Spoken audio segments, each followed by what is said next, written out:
So programs that we worked on before, I can't give them, writing them down. The nice thing about the entertainment department at the time was you could kind of pick your team, and quite a lot of people did have, you know, Stuart Morris famously had Lydia Seaton and Chris Barrie, and Terry Hughes had his team, and Michael Hurl had, of which at one time I was part, and so was Ed. And so the bigger producers who had a lot of output were able to assemble a team around them.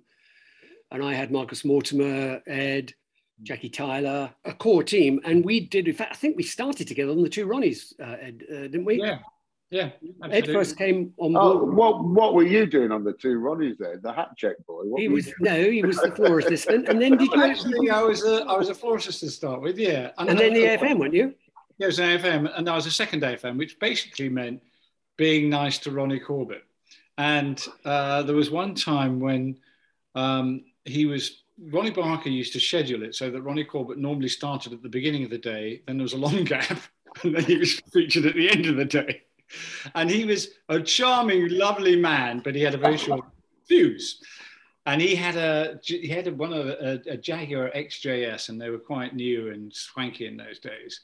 And he said, Ed, look, I've got this marvelous new car. It's Jaguar XJS. I went, oh, it's lovely. He said, look, this has got this fantastic facility where if I press this button here and this button here, the seat goes back electronically. Do you see like that? I went, oh, yes, that's very good. He said, so I can make it go all the way back so that you could drive it. I went, oh, okay, let's try that. So he drove it, put it all the way back.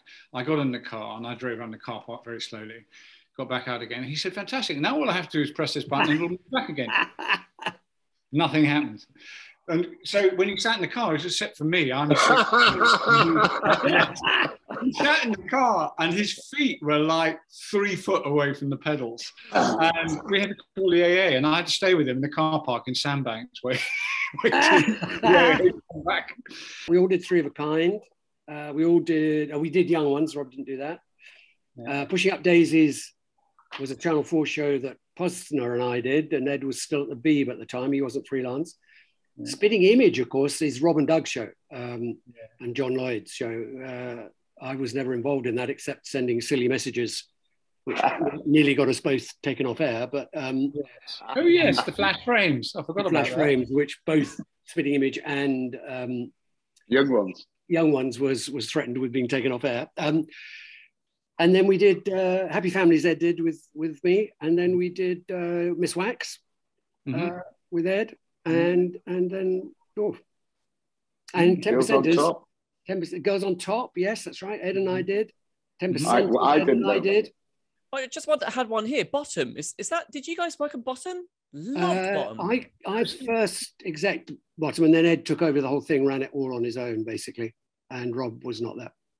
It was an interesting moment when Alan Yentop came to my house, and by this time, because Paul was gone freelance, he wasn't being able to be involved in it. And Alan Yentop said, so who's actually in charge of the show Bottom? And I said, I am. And he went, yeah, but no, really, who? And he went, you are? And he literally, I promise you, he went, shit. And then he said, okay. He said, well, you better keep me informed. And then he said, the classic, he said, okay, well, look, just go and do this hideous show. And if it's a success, fine, we'll take all the credit. And if it all goes wrong, it's your fault. Alan, who really, really, really didn't want to call it Bottom, which of course made Rick and Aid all the more determined. And they eventually did say, look, take your choice. Take it, have it or don't have it. We're not doing it unless it's called Bottom. They wanted to call it Bottom Smells, but they agreed to... one of the episodes was called that. Then so they just called the first episode Bottoms. Well, I think we were only counting pints that we consumed together, and there was only one time, I think, we all had a drink on Three of a Kind, and that was at the end of the season. You took us all to a Chinese in Queensway. Yeah. And that was where, Tracy was there, that was where the word smegma came up for the first time. Of course. Tracy had chicken and sweet corn soup. She said, oh, look at that, it's like smeg. And I didn't know what that was, and what is that? And she described what it was, and that was the birth of Smeg.